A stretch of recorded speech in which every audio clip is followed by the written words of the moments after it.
Yung Municipal Hall, ayan na po, dyan po gagawin yon. Lahat magiging center ng Alfonso. Kaya ito, pwede ring ma'am commercial o gusto niyo ng apartment or a vacation home, pwede rin po. Yes ma'am, cemented road po ito with street lights po na solar powered. Yung baling kabuuan sir, 378 square meters na po. Yung orchard naman po flat din. Orchard Farm. Mas mura po doon. Hanggang doon pa po yan ma'am, meron din pong barangay road doon. Pwede rin may available din po doon. Prime lot naman po doon. Mas mataas siya. Malamig talaga dito ma'am. Tapos yung privacy nyo makikita nyo. Dalawa na lang po available dito. Sold out na po ito. Kasama po yung mga puno. Dalawang langka. Doon ma'am, yung nakita nyo pong Uplid, Tagaytay Road. Pagkanan po noon, andun na po Tagaytay na. Working abroad, working sa Pilipinas, investor po kayo or businessman, ay pwede po kayo.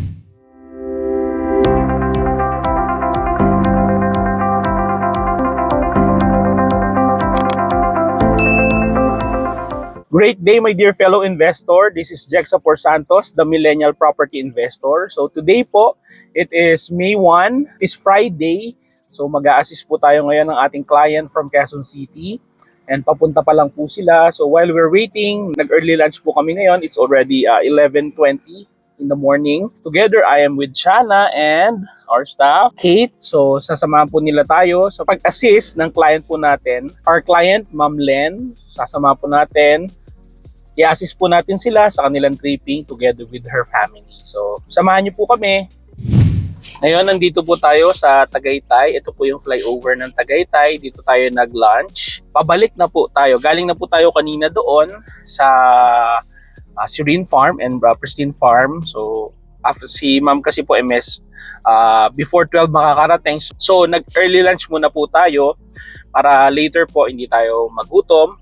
Kasi abutin tayo ng mga ilang hours sa ating pong tripping. Yan. So magpapagas po muna tayo and then diretso na po tayo sa Serene and Pristine Farm.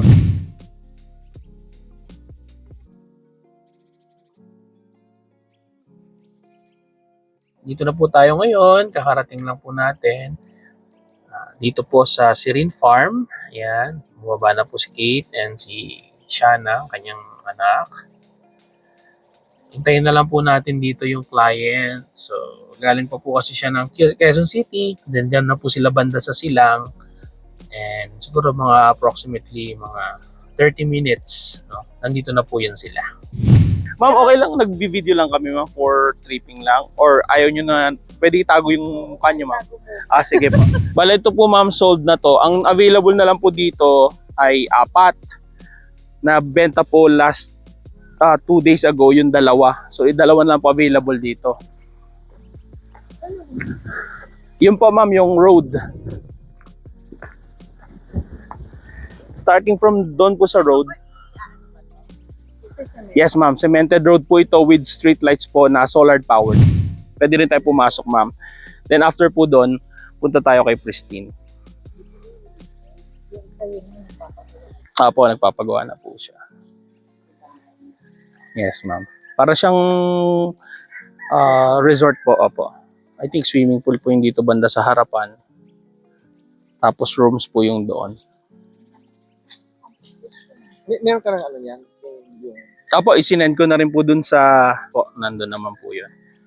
Then, puntahan po natin yung sloping na pababa na for 500 square meters. Tapos, punta po tayo sa flatland after. 4 yung project nila. Apo. Sukat ito. 378 po. 378. Ano yung sukat?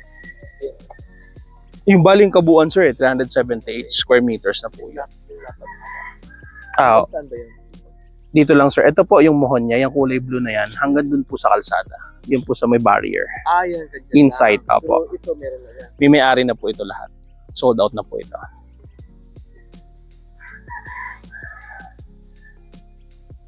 Pero pahaba ito. Apo, pag ganun po yan sir. Yan, nakita na po nila ma'am and sir yung ating pong available here sa Serene Farm. Punta naman po tayo or proceed naman tayo sa Pristine Farm. From here, 1 minute drive lang nandun na po tayo. Tara! Ito na po yung Municipal Hall. Ayan na po, dyan po gagawin yon. Lahat magiging center ng Alfonso. Kaya ito pwede ring ma'am commercial o gusto niyo ng apartment or a vacation home, pwede rin po. Tara po. Apo, pakita ko po sa inyo. Apo, ito po yung flatland natin. Yan, yung available po natin dito, ito po. Mangas Road, apo. Ito po available. Yung harap po ng Barangay Road available. Apo, dito. From here hanggang dun po, yung blue na rin yon. Tapos yung marker po na yon, yan po, 350 square meters po yan. Then yung harap po na yon available. Yun na po, mas mahal lang siya kasi harap siya ng Barangay Road. Pero same naman, cemented road po ito. Cemented road din yun.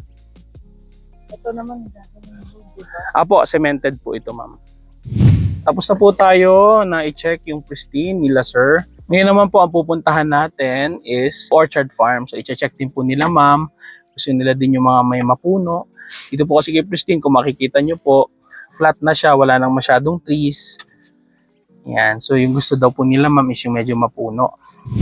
Ito, ma'am, Orchard Farm. Itong apat po, 1, 2, 3, 4, sold na po ito.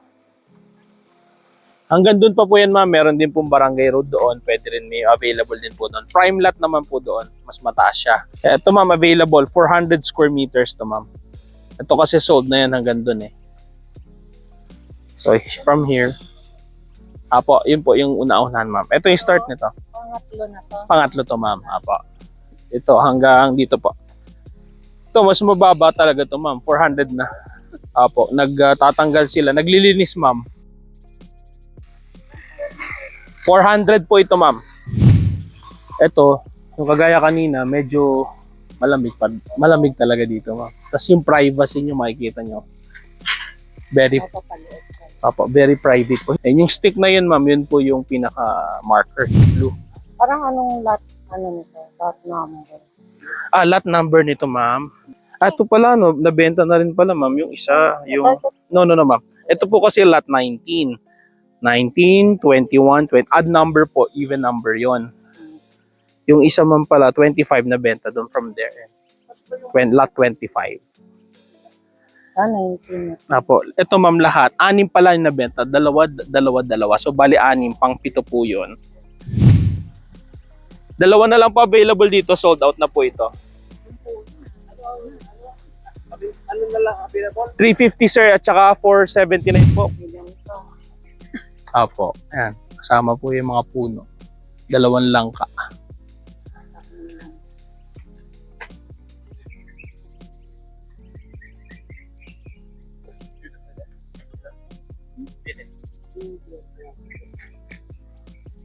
Pinuntahan natin, sir, Pristine. Una po si Rin.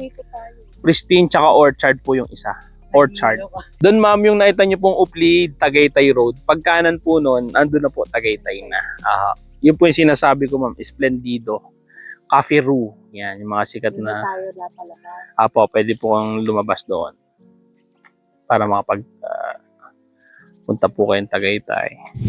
Ayan, tapos na po tayo ngayon. Mag-tripping kay Sir and Ma'am and her family. Thank you so much po sa inyong time na pagpunta dito po sa ating 4 projects. No? Chinek po nila lahat ng mga lots available. And yan, thank you so much po. Kung ikaw po ay nakarating sa part ng video ito, thank you po for joining us as we assist our client po sa viewings at sa mga lot projects. And if you are interested din naman po na mag-invest, working abroad, working sa Pilipinas, investor po kayo or businessman, ay pwede po kayo mag-inquire, mag-message para po ma-assist din po namin kayo matulungan sa pag-viewing ng ating mga property. And yan, again, kasama ko po si Shana and si Kate. Yan. And we would like to thank you for joining us today. And message lang po kayo.